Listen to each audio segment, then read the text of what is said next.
Hi, this is Ed, and it's April 15, 2025. And we're here in downtown San Diego, and we're awaiting the arrival from Budapest in Hungary, StuartMcAlister, founder and CEO of Relocation, a long time, very successful international relocation management company. And we'll be right back with our program and Stuart McAllister. This is all about global relocation news. Happy to do this. Thank you. Hi, this is Ed again. I'm in San Diego and in Budapest, Hungary, where I have been in the past and need to go back to, is Stuart McAllister, founder and CEO of Interrelocation. Did I say that correctly? You did. Thanks, Ed. Nice to see you. Some people call it interrelocation, some people call it interrelo. Both are fine. Yeah, that's great. Well, it sounds like you're next door here, but you're actually thousands of miles away. Amazing about Zoom, isn't it? Yeah. If there was something good that came out of the pandemic, it was quality video conferencing. So the last two live meetings I did prior to Zoom were Feb 25 in Manhattan in Times Square inside a large accounting company. It was a sellout. And our keynoter was the head of HR from a big media company in New York called Condé Nast. And then 2 days later in Washington, D.C., Feb 27, 2020, we were on Embassy Row, where the embassies are, and in the former home of President Woodrow Wilson, who one really wealthy guy from last century. And then so this was 1920 or so, and now it's a museum. And so that was the last meeting I produced prior to COVID. And then everything just stopped. 30 years of doing live meetings and events just stopped. And so I had to learn how to be a happy TV talk show host by learning how to not necessarily act, but just perform in a gentlemanly way in front of the camera. Right, but then travel perhaps less as a consequence. I mean, first of all, obviously because of the pandemic mandating that we travel a lot less, but then ultimately it's from an environmental point of view, from a sustainability point of view, traveling less is, I guess, a good thing. Well, we're joined by RonCooper, who's in the Washington, D.C. area. He's a customer. Ron, meet an old friend, Stuart McAlister, who's live with us in Budapest, Hungary. Oh my, Stuart, it is great to meet you. I'm talking to you from Maryland, about 90 minutes south of Washington, D.C. Nice. I was in National Harbor last year for the Worldwide ERC conference, so I guess wouldn't be that far away from you, right? No, but the National Harbor is maybe 45 minutes to an hour from us, so no, we were very close. Yeah, and as I mentioned, I'm in Budapest, Hungary. Have been for the past 30 years, but obviously British originally. Oh my gosh. Well, I have never been to Budapest, so a country that I would be just intrigued to learn more about. And Stuart and Ed, just so you know, I have a meeting in 25 minutes, so I'm not going to be able to stay on for the entire time. Well, this is great. So I didn't expect you, but I'm really delighted to have you. And, Stuart and I were just beginning our conversation. Stuart and I met a very long time ago. He is an executive on the board, I believe, still with the European Not anymore. Relocation. No, not Not anymore. anymore. No, No. I tried to stay as long as I possibly could, but no, my term finally ended officially actually in 2020. So it's been 5 years since I left the board. It was really funny. I saw a picture of you, Ed, at the Euro conference in Berlin in 2005, so 20 years ago. It was the gala dinner, and you were front and center on that. It was a throwback Thursday kind of thing, and you were front and center of that photograph, and unchanged. You look the same now as you did then. It's on, believe me, it's the camera. It's not me. Yeah, we all need a little bit of that. There's some filter work going on. Yeah, I was really honored to be asked to contribute at that meeting. I spoke about something, I forget what, but and Shada Hodge was with me on the stage. Right. Yeah, and yeah, that was a strong show. And the Euro meeting that you guys did in Budapest. Remember the flood when the Danube rose? We couldn't get out of the hotel. That was the following year. That was 2006, and yeah, the flooding was such that the Friday night party, which was supposed to be on the largest kind of pleasure cruise on the Danube, could not operate. Not because the river was so high that you couldn't go under the bridges, but that wasn't really the issue. The river had flooded so much that we would have had to take like individual little rowboats to and from the big. It would have been logistical. Well, this is Ron. This is the Intercontinental Hotel in Budapest, which is right next door to the big beautiful government building. I forget what that's called, but it was like a nice place. So it was okay to be stuck there. So Joanne and I, from that day, we toured around Budapest. We stayed for a few days and then took a train to Bratislava and then on to Vienna from there. We were going to do a cruise, but that didn't work because of the flooding. So we took the trains instead. It was a fabulous time. It was great. We need to go back. I remember eating goulash for the first time. It was good. Which of course is, you're expecting it to be a stew, which of course, even in the UK, goulash is considered to be a stew, whereas in Hungary it's actually a soup. It's a rich soup, but it's a soup nonetheless. And what we think of goulash, they call pörkölt, which is that's more of a meat stew, which is also excellent. But that's the typical conversation that American and British tourists have when they arrive, and they go, "I'm gonna have the goulash," and then goulash, as we would pronounce it in Hungary. But and then they find out that it's not quite what they were expecting. Wonderful time there. That was great there, and then another time in Prague. Just great memories and great experiences. So RonCooper is a longtime business executive, now has a very successful consultancy about executive training. Ron, would you like to add to that statement? No, thank you, and I appreciate it. Stuart, just very briefly, I was 22 years Air Force. I had the privilege of being able to fly an F-4, and that's a dream that took maybe 17 years or so to become fruition. But I am right now working with Ed and some local businesses, local throughout the United States, to help them develop a culture of being able to attract and retain quality people. And I know the culture of leadership is what keeps or loses people. So I'm very interested in working with people. In by trade or education, I'm an aerospace engineer. So I guess by one standard, I'm a closet nerd.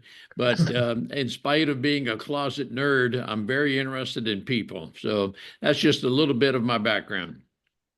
Wow, thanks, Ron. I mean, and how does we're in the UK, we don't really have military service in the way, if you wish to join the military, you certainly can, and we have fine armed forces in the UK as well, but it's not as big a thing as it is in the United States, as I'm sure you are aware.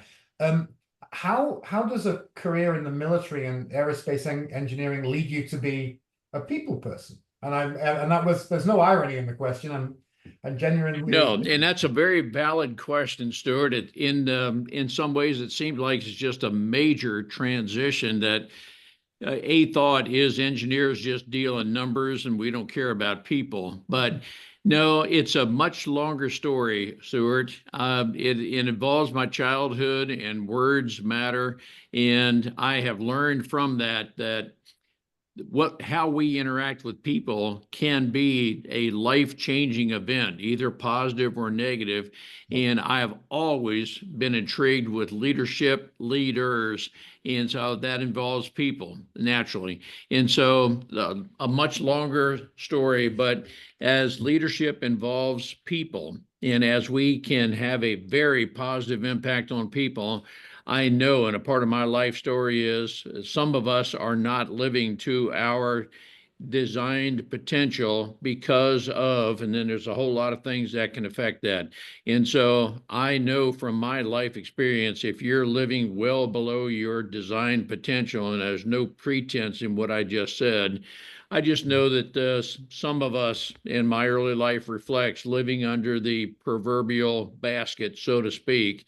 And there's a longer story behind that. But what I do is want to help unlock people's potential. Stuart, that's a long, long story behind all of that. But quite honestly, that's the short version of how I became who I am. So Stuart was founder several years ago of Interrelocation in Budapest, and has since expanded magnificently across Central and Eastern Europe, and is very involved in the Budapest activities. I was reading your website earlier today in prep for this, Stuart, and I read that you do a lot to help children. We do what we can. We work with a charity called the Robert Burns International Foundation, named after Scotland's bard. Ironically, there's a football connection between Hungary and Scotland. The man who founded the Hungarian Scottish Society, which is the predecessor of the charity, the foundation that we're involved with, he actually previously worked with Sir Alex Ferguson. I don't know if that name rings any bells with you gentlemen. He was the manager for many, many years of Manchester United Football Club, a proud Scotsman. And Sir Alex Ferguson, okay, I'm from Liverpool, so I'm traditionally I have to hate Manchester United, but Sir Alex Ferguson was a great honorary president for this foundation, and the advantage to it is that it has almost no costs. So if you donate money to that, you don't donate money to any charity, what percentage of that money that you donate actually reaches the goal? And the way this charity works, they work with sick and underprivileged children in Hungary principally, and in our case, we adopted 2 hospitals down in the south of Hungary that I perceive to be from a poorer part of the country. And what we do is we ask them what equipment they would like. We give a budget of what we could spend in a year, and then we help them to buy certain equipment. And what really is important for me is we go to the hospital, we try to go at least once a year, and then to see what they're using the equipment for. And why it benefits. So, and for that we can talk to doctors, but I prefer to talk to nurses who say like, look, this is why my job is now easier because of this equipment that you've helped us buy. Fascinating story. Thank you for sharing that. Now, tell us about your expansion into Central and Eastern Europe. I can't even say the name. Kazakhstan or something like that. We are able to operate in a bunch of locations. This started out in the very early days of Interrelocation. So I founded the company in 2002, and in 2003 I went to my first worldwide ERC. This is the Employee Relocation Council conference, which was in Atlanta, Georgia. The one and only time they had the conference there, and the only time I've ever visited the city. And I realized that Hungary was a very small fish in a very large pond. And but I'd already been working with partners in the Czech Republic, in Slovakia, in Russia, Poland, etc. And those companies were not representing themselves at on the global stage at conferences like this. And I thought, well, if I go to this conference next year and I say I represent maybe 4 or 5 countries, and it was a simple partnership. We had some minor regional work already, that maybe the partners that I could meet with in the United States would be more interested in me, in my company. And so it turned out. And that's how it started. And so it's now far more, it's more akin to a franchise arrangement. So Interrelocation Limited is the company based in Hungary. And then in each country that we cover, there is an independent company delivering the services. And this has definitely been, Ron, to your point about people relationships in each country within our relatively small region, but very diverse region, coming together, sharing ideas, trusting each other. These are sometimes countries that were not that long ago at war with each other, and yet within our industry, sitting down together as friends, as colleagues, trusting each other, and doing our job, doing what we deliver as relocation services, helping people to relocate around the world better, and as a product for global corporations and relocation management companies, it's pretty popular. It's pretty successful. They like the idea of having a one-stop shop for a region. So your involvement with the TIRA, TIRA, that's the ticket to ride to do all that expansion, right? It certainly helps. I mean, the TIRA, which is the International Relocation Associates, is an organization that requires you to meet certain quality standards. So it's more like a quality seal of approval by membership of that organization. We're members for Hungary only of TIRA, and it's a smaller, a more select organization of companies from around the world, and yeah, we're a proud member of that organization, as well as EURA, the European Relocation Association. Well, TIRA brings to mind NYC Navigator, and they were gracious hosts of my New York meeting a couple of years ago. Yeah, well, Brenda, of course, is the current president of TIRA, right, and runs a great organization in New York and New England, and yeah, is a great leader for the organization right now. Right. So Ron and I are embarking on a series, and I want to invite you to consider joining us when you can, joining the conversation, much just like Ron has jumped into this one. And as you could tell, basically unrehearsed, but with a structure. And the idea is to take advantage of people with brains and comfort with being on camera. Difficult combination for some people, but not for me and you and Ron. But others don't like this as much. And it's all about training and thoughts.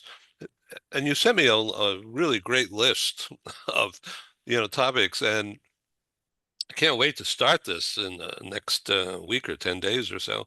And we're going to do one a week, Stuart, on different topics. Ron, would you like to talk about that list and what you have in mind? No, thank you, Ed. And just before I talk about that list, Ed, Stuart, I resonate with everything you're saying. And my interpretation, and I'm going to go back to the core heart you have is for children. I have learned through life that the first 6 weeks of a child's life can be very formative for that person. And so when the greater good is the children, we determine how to develop relationships with maybe other adults to have as a backdrop children. But I resonate with that, Stuart. That's where my heart is with people. But I do know that sometimes the first 6 weeks can be so formative in a person's life that we sometimes need to do whatever we need to do to overcome some of the adversity that some people don't even know is involved in a person's life. But some of that actually relates to the topics I sent to Ed. And it was a conscious stream of thought. What are some topics that we might choose to build on? And it's life stories to a degree, but is through life stories, how can we have a positive impact on other people? Which, Stuart, that's what I'm reading into your life purpose, to have that very positive impact on people. Thank you. I like the storytelling aspect, Ron. My favorite author, sadly now passed away, was a guy called Terry Pratchett, and he postulated that we're not Homo sapiens. We're not intelligent people. We're actually Pan Narans, the storytelling ape, and that the difference between us and the apes is that we learned verbal communication and that we would tell stories.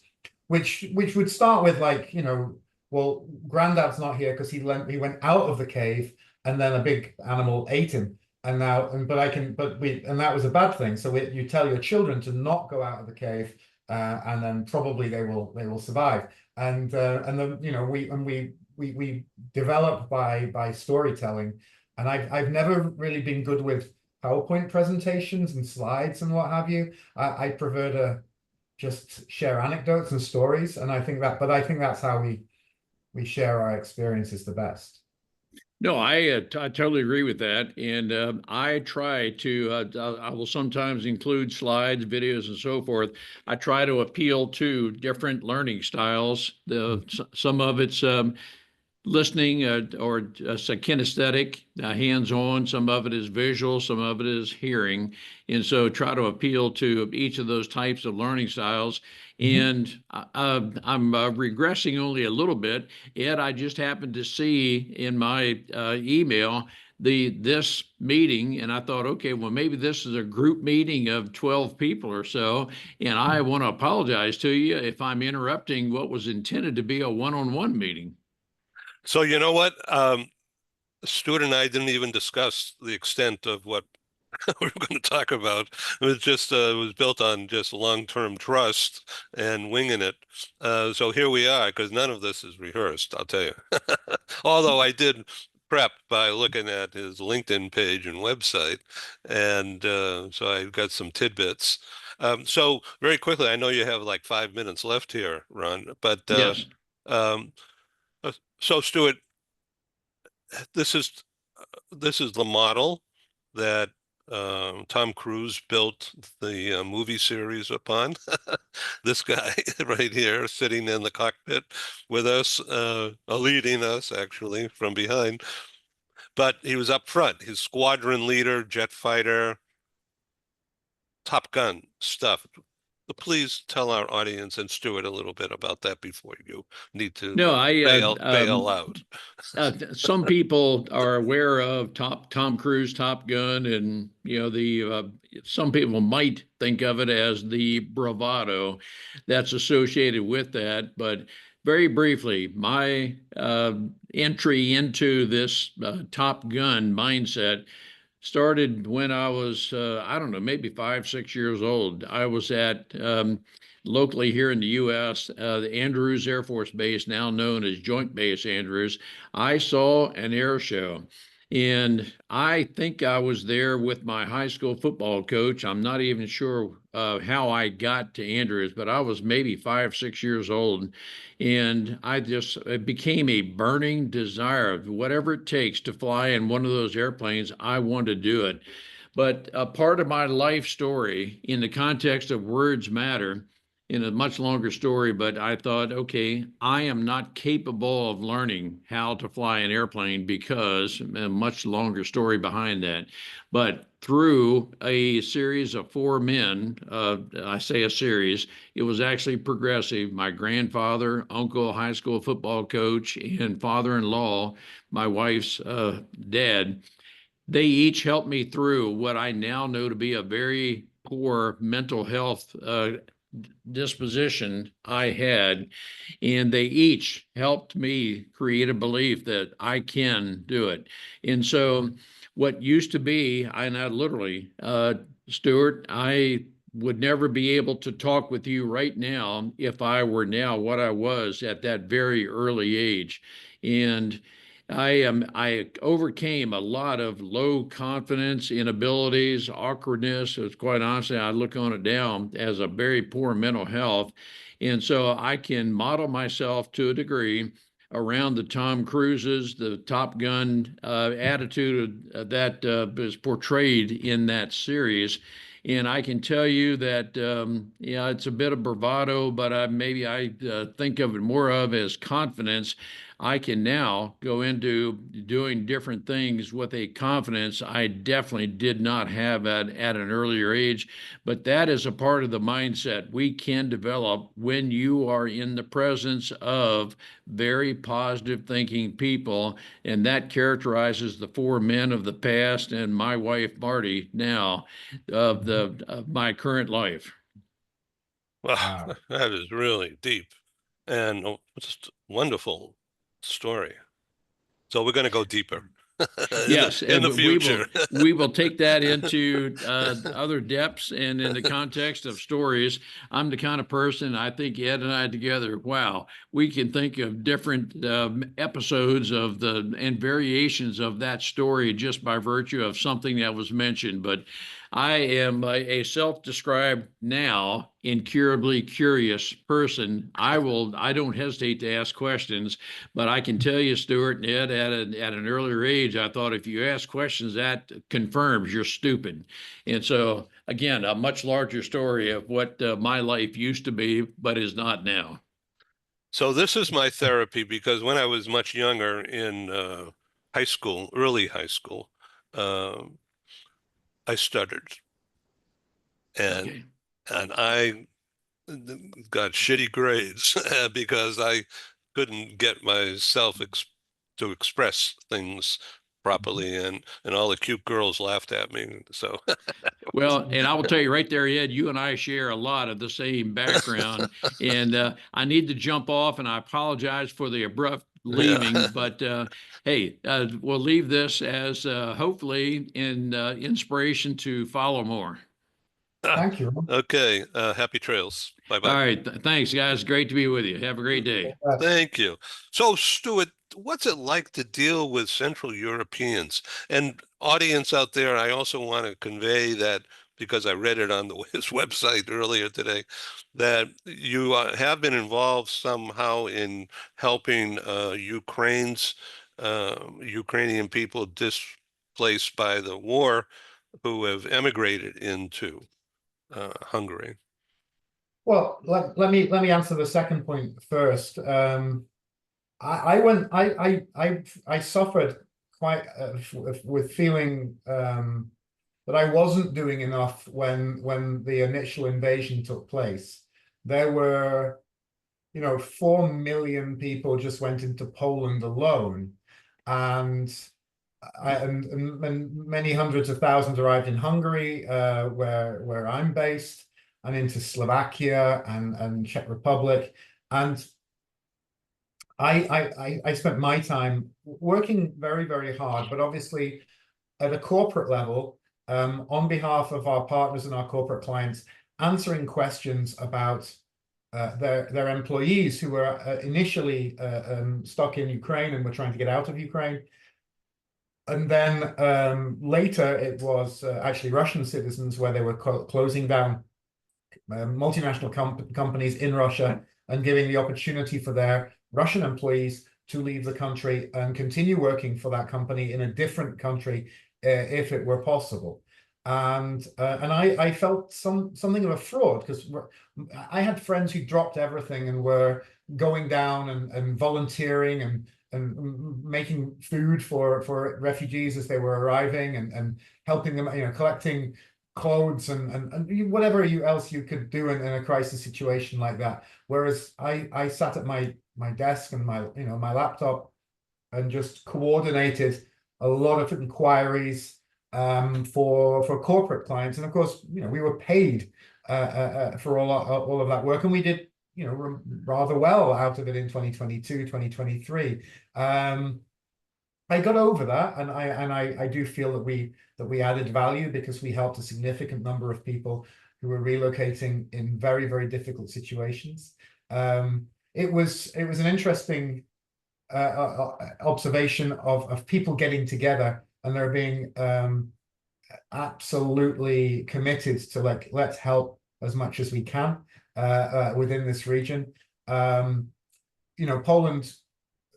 I think is a population of around 40 million people, and 4 million people arrived from Ukraine into Poland, because there were already a million Ukrainians in Poland, and so therefore that was the more logical place. The language within the Slavic language group is the closest between Polish and Ukrainian, so that was the logical place to go.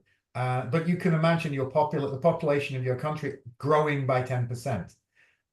It would be, that would be 30 million people arriving within the course of a few months into the United States. It just beggars belief that would even be possible, and to accommodate all of those people as well. But in general, how have I adapted to the culture and the diverse cultures within this region? I mean, I can drive 2 hours in any direction, and I'll hit probably more than likely a Slavic country, or Austria, which is again very different. The geography is quite small here. I could drive the distance that would be the same, the length or breadth of Texas, and I'd probably cover a dozen countries in this region.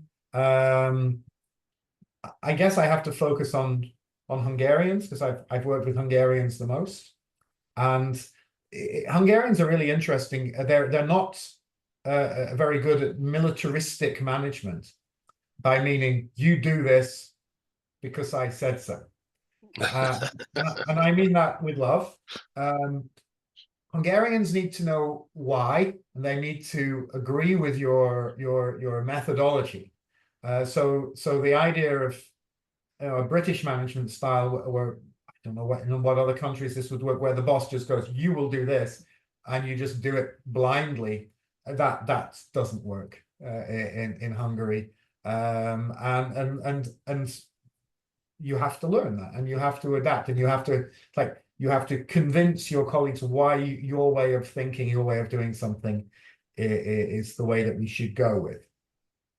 So that's something that the Russians learned in 1956, or? Oh, that's an interesting. I mean, obviously, we're talking about an unsuccessful uprising, and a lot of victims, sadly, of that uprising as well. Yeah, Hungarians, I think, can be pushed so far, and eventually they'll say enough is enough. I think, as in many countries, there was a similar revolution in the Czech Republic, again, also suppressed about a decade later. So yes, Hungarians are a proud people. I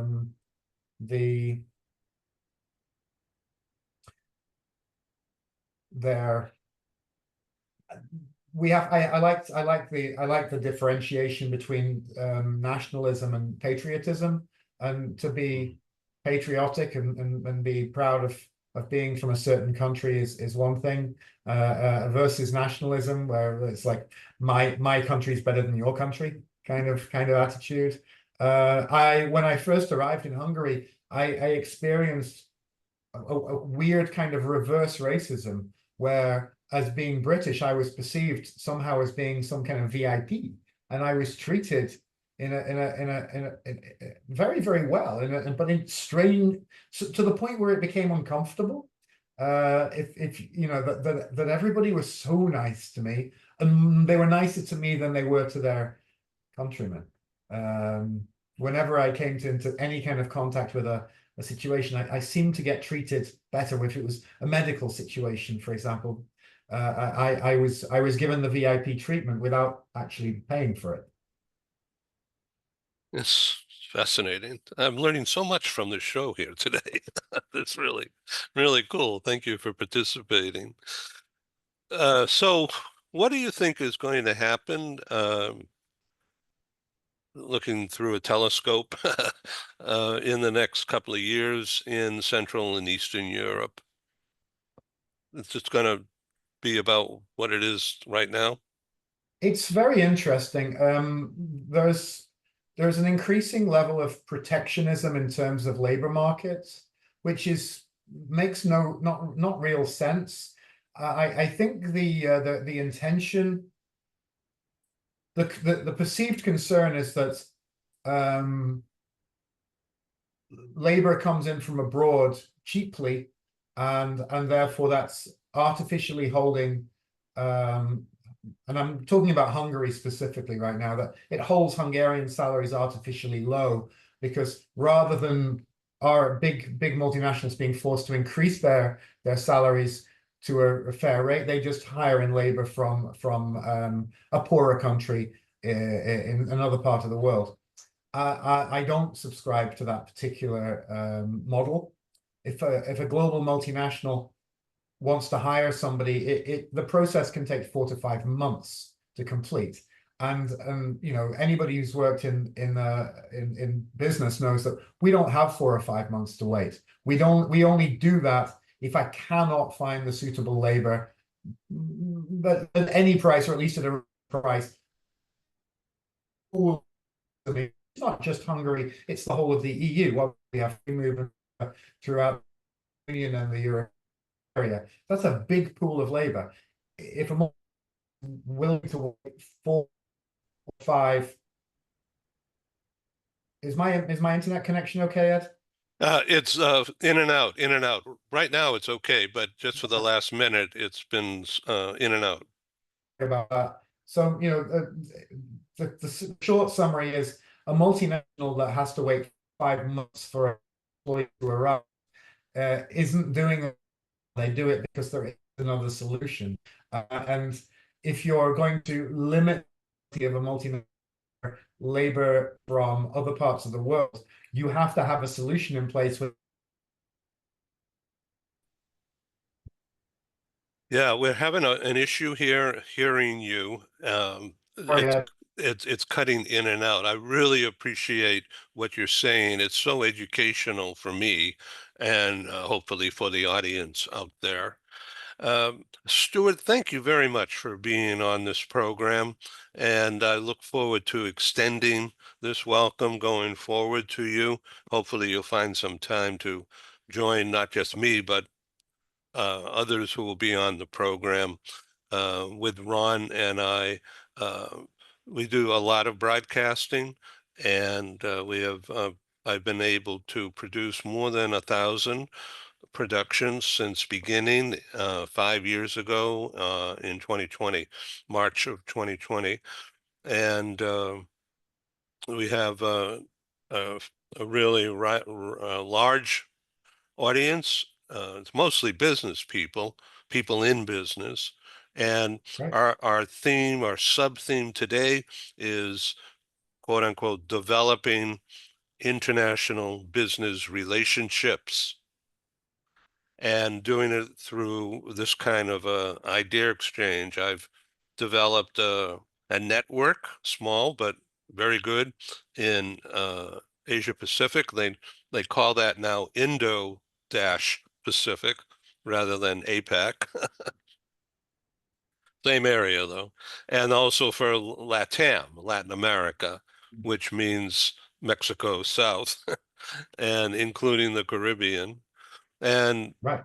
yeah, and so I'm finding people using the relocation industry connections as the base and then branching out from there, because everybody in, say, Colombia or Argentina or Panama or El Salvador, they all know somebody who also might be interested in a show or being on this. And so the network is like dropping a rock in a pond and watching those circles keep moving out. And hopefully you want to come back and do this again and perhaps bring somebody or recommend somebody. Thank you for being I'll on the be happy show. to. Thank you, Great. Ed. No, it's been great to chat with you. It was great to meet Ron as well. That was a pleasant surprise, Yeah, and yeah, well, yeah, as you said, we don't have any difficulty with talking without even a particular agenda. So good. I'm happy to do that, even with a structured agenda. Yeah. You know, the structure is not a bad idea, and I've been incorporating more and more structure, but I was started at just seat of the pants, just people getting to know each other, or make contact, because COVID blocked the normal way of what was normal for a long time of showing up in a meeting room. But anyway, thank you. Thank you, Ed. All the best. And I hope to see you soon. Take care. Bye-bye. Bye.